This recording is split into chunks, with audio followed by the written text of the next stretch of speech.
खबर विशेष उत्तर प्रदेश आप देख रहे हो। चलिए उत्तर प्रदेश की खबरों का रुख कर लेते हैं, जहां विधानसभा के शीतकालीन सत्र प्रारंभ होने से पहले विधानसभा अध्यक्ष सतीश महाना ने सुरक्षा को लेकर उच्च स्तरीय बैठक की। बैठक में मुख्य सचिव गृह संजय प्रसाद सहित प्रदेश के वरिष्ठ पुलिस और प्रशासनिक अधिकारियों ने भाग लिया।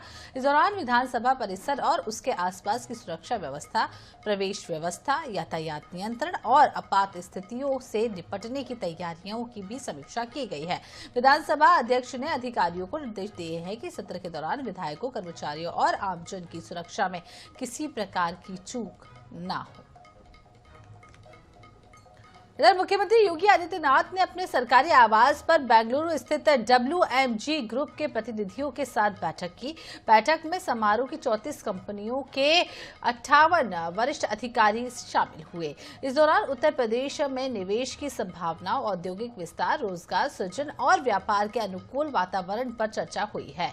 मुख्यमंत्री ने निवेशकों को प्रदेश के निवेश के साथ साथ हितैषी नीतियों के साथ मजबूत बुनियादी ढांचे और सरल प्रक्रियाओं की जानकारी दी। उन्होंने कहा कि उत्तर प्रदेश तेजी से देश का उभरता औद्योगिक केंद्र बन रहा है।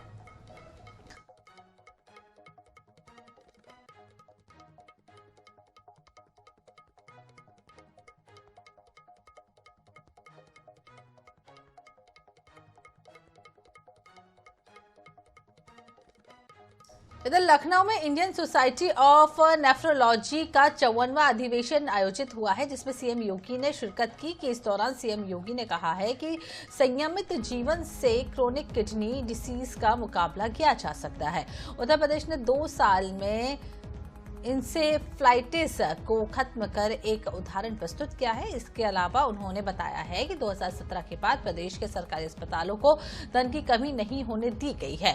1947 से लेकर 2017 तक 17 मेडिकल कॉलेज थे, लेकिन जबकि अब 80 मेडिकल कॉलेज 25 करोड़ लोगों की सेवा कर रहे हैं। कोरोना काल में टेलीमेडिसिन से बेहतर इलाज उपलब्ध कराया गया। आयुष्मान भारत के तहत 5.5 करोड़ गोल्डन कार्ड भी बना चुके हैं।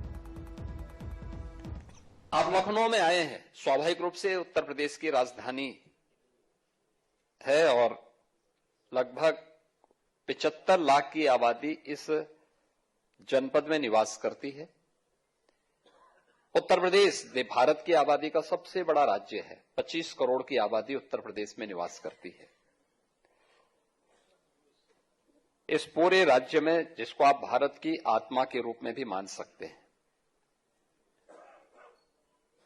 वह सब कुछ आपको भारत के अंदर देखने को उत्तर प्रदेश के अंदर देखने को मिलेगा जो आप भारत के अंदर देखना चाहते हैं।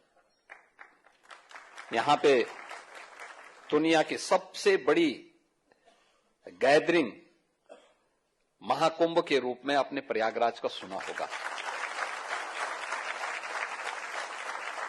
जहां के बारे में मान्यता है कि गंगा, यमुना, ये दोनों तो हम अपनी भौतिक दृष्टि से देखते हैं, लेकिन मां सरस्वती भी अदृश्य रूप से वहां पे त्रिवेणी में मिलती है। और इसी वर्ष के प्रारंभ में हमें महाकुंभ प्रयागराज के आयोजन का अवसर प्राप्त हुआ था। इस सदी की सबसे बड़ी गैदरिंग थी, जिसमें 66 करोड़ से अधिक श्रद्धालु उस आयोजन में सहभागी बने थे। वह भी उत्तर प्रदेश के अंदर ही प्रयागराज में स्थित है। काशी, जो भारत की आध्यात्मिक राजधानी है, वह भी उत्तर प्रदेश में है।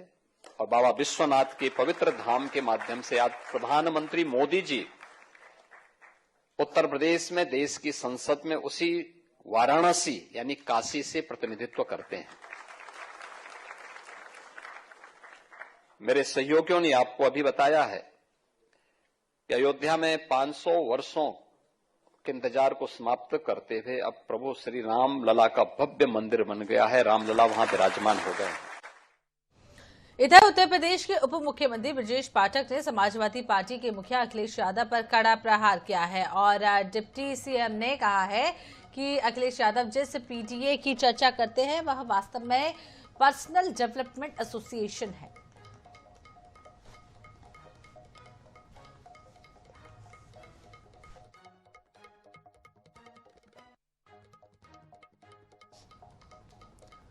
उत्तर प्रदेश की व्यावसायिक शिक्षा, कौशल विकास और उद्यमशीलता राज्य मंत्री कपिल देव अग्रवाल ने राष्ट्रीय कार्यकारी अध्यक्ष नितिन नवीन से शिष्टाचार भेंट की। मंत्री कपिल देव ने उन्हें इस महत्वपूर्ण संगठनात्मक दायित्व के लिए हार्दिक बधाई दी और शुभकामनाएं भी दी। कपिल देव अग्रवाल ने कहा है कि संगठन की मजबूती ही भारतीय जनता पार्टी की सबसे बड़ी ताकत है और यह निरंतर परिवर्तन संगठन को नई ऊर्जा प्रदान करेगा।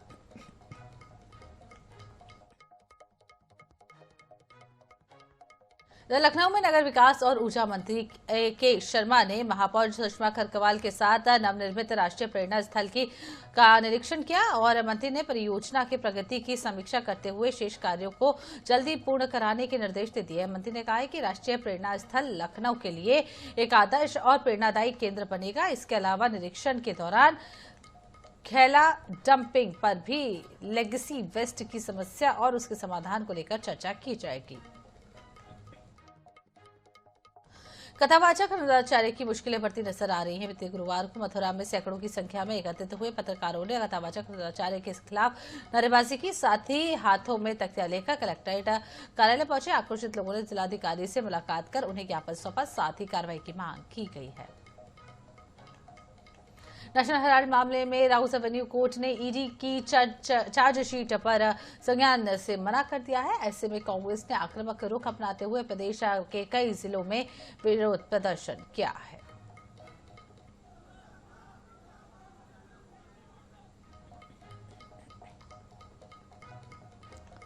घने कोहरे और खराब मौसम के दौरान सुरक्षित रेल परिचालन सुनिश्चित करने के उद्देश्य से उत्तर रेलवे के मंडल रेल प्रबंधक ने लखनऊ, सुल्तानपुर और जफराबाद रेल खंड का जायजा लिया। निरीक्षण के दौरान उन्होंने जफराबाद और सुल्तानपुर स्टेशनों पर यात्री सुविधाओं, स्वच्छता और प्रकाश व्यवस्था, सिग्नलिंग की भी समीक्षा की।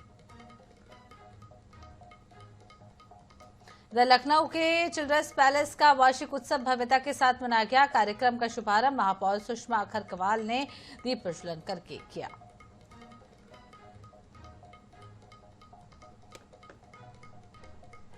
और इसी के साथ इस बुलेटिन में फिलहाल इतना ही। रुकते छोटे से ब्रेक के लिए, ब्रेक के बाद लौटेंगे मध्य प्रदेश और छत्तीसगढ़ की तमाम खबरों के साथ। कहीं नहीं जाइए।